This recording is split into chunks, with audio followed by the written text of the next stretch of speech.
تسا نبی دی ناموس نال غداریاں کر کے پیسے لڑ دے ہو قوماں کولو، تمہیں پتہ ہی نہیں ہے حضور کی عزت کا مسئلہ کیا ہے. تو رب سب سے بڑا غیور ہے. حضور نے فرمایا سب تو بڑا غیرت مند رب ہے. جناب یوسف علیہ السلام دے بھائیاں نے جناب یوسف علیہ السلام نو کھوہ وچ سٹیا نا تے قافلہ آ گیا، انہیں ڈول پایا تے جناب یوسف ڈول پکڑ کے تے کنویں دے باہر آ گئے.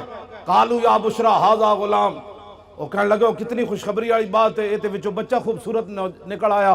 بھائی پھر نسدے آئے، انہیں کہا تھا ساڑا بھجیا ہوا غلام ہے. انہیں کہا ان کی پروگرام ہے. انہیں کہا وَشَرَوْا بِثَمَنٍ بَخْسٍ دَرَاهِمَ مَعْدُودَةٍ وَكَانُوا فِيهِ مِنَ الزَّاهِدِينَ. انہیں کہا یہ غلام بیچنا ہے، نسن دی بڑی بھڑی عادت ہے، چاند کھوٹے درہم ہی دے دیو، اسی یہ غلام بیچنا ہے. جناب یوسف دی قیمت لگی بازار مصر وچ. اے علماء کم از کم 6 مہینے جمعہ پڑھا سکتے ہیں سورہ یوسف دے ہوتے، تسی کیوں نہ پڑھان دے جمعے؟ سورہ یوسف پڑھ کے دسو قوم نو کہ جناب یوسف دی صرف قیمت پئی ہے بازار وچ. رب 7 سال قات لے آیا مصر وچ، 7 سال قات سالی آ گئی. دودھ پیندا بچہ بھی جدو جناب یوسف دے پیراں وچ وکیا نہیں سی نا، دودھ پیندا بچہ بھی جدو ماں پہ ویچ کے نہیں سننا گئے، اس وقت تا رب قات نہیں ہٹایا. رب اپنے نبیوں دی عزت دے بارے اتنا غیور ہے، وہ تو جناب یوسف ہے.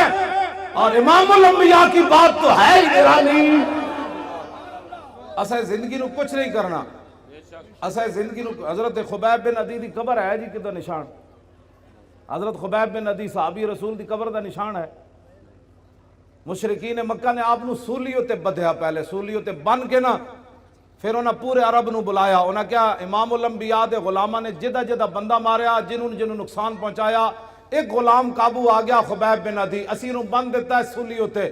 آؤ تے تلواراں تے نیزے لے آؤ تے چھرے لے آؤ تے چاقو لے آؤ تے تیر لے آؤ، ایک بندے کو تسی بدلہ لو. تسی سوچ سکتے ہو ایک بندے کو کتنا بدلہ انہاں لے ہونا. سب تو زیادہ ظلم خبیب بن عدی نال ہویا. انہاں کینچیاں نال آ کے آپ دا ایک ایک جسم کٹیا اور آپ نے پھر تختہ دار ہوتے ترانہ پڑھیا. مکہ تو حضور بہت بعد اچ فتح ہویا نا جی.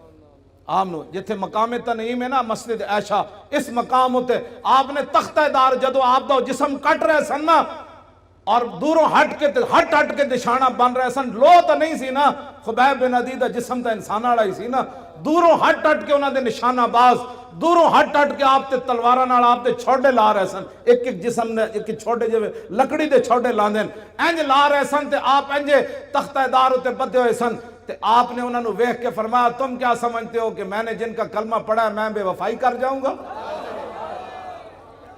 آپ نے تختہ دار ہوتے پھر ترانہ پڑھیا اور ترانہ تا محفوظ رہ گیا کہ حضرت سعید بن عامر الجمحی بعد جدو مسلمان ہوئے تے حمص دے گورنر بنے تے فاروق اعظم کو شکایت آئیاں بھائی گورنر نو مرگی دی بیماری ہے.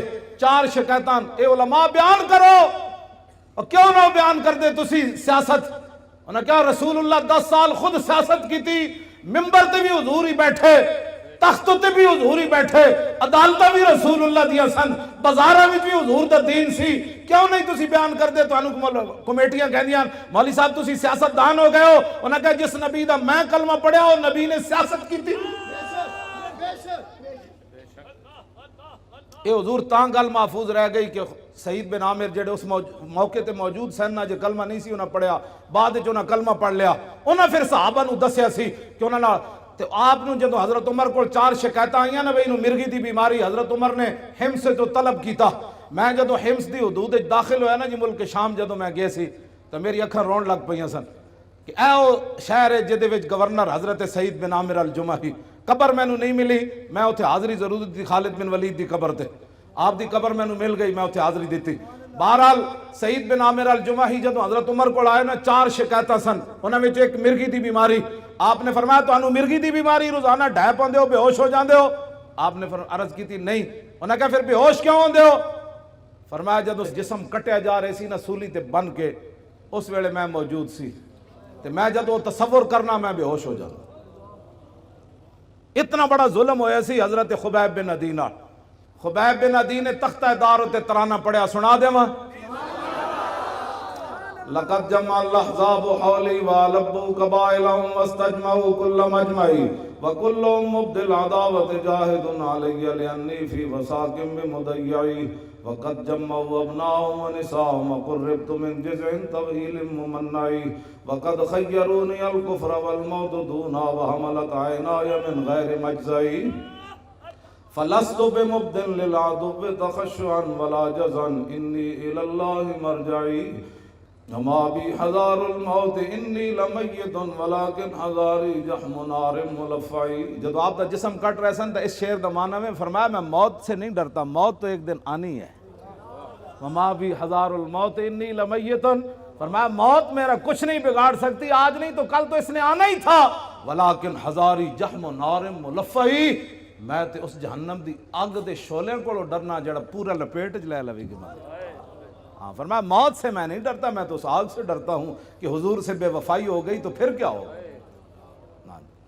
فضل العرش صبرنی علی ما یراد بی فقد بدوا لحمی وقد یاس مطمعی. فرمایا انہوں نے تو میرا جسم بھی کاٹ دیا اور میرے زندہ رہنے کی امید بھی مک گئی. ہزار جسم جب کاٹا جا رہا تھا تو پھر آخر میں چہرے کو انہوں نے تلواریں ماری نا، پھر آخر میں ناک کان انہوں نے کاٹے، آنکھوں کے اندر پھر برچھے تو آخر میں ڈالے نا. انہوں نے کہا کہ انہوں نے تو میرا جسم کاٹ دیا، اب زندہ رہنے کی امید بھی ختم ہو گئی.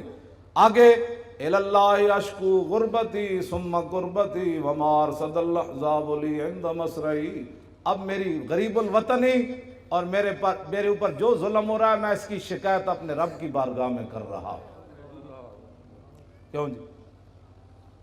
آخر تو پھر کی فرمایا جدوں نہ جسم اپنوں ایتھے مارن لگ دے تو پھر زبان کٹنے دے قریب آئے نا، جدوں آپ دی زبان پھر انہیں کٹنے باہر کٹ کے زبان کٹن لگے، اس ویلے پھر آپ نے فرمایا فَلَسْتُ بَالِي حِينَ اُقْتَلُ مُسْلِمًا عَلَىٰ جَنْبٍ كَانَ لِلَّهِ مَسْرَعِي وَذَلِكَ فِي ذَاتِ الْإِلَٰهِ وَإِن يَشَاء يُبَارِكْ عَلَىٰ أَوْصَالِ شِلْوٍ مُمَزَّعِي.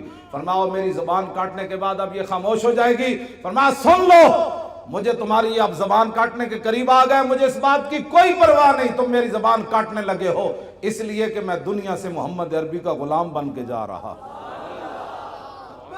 ہاں جی توجہ جی.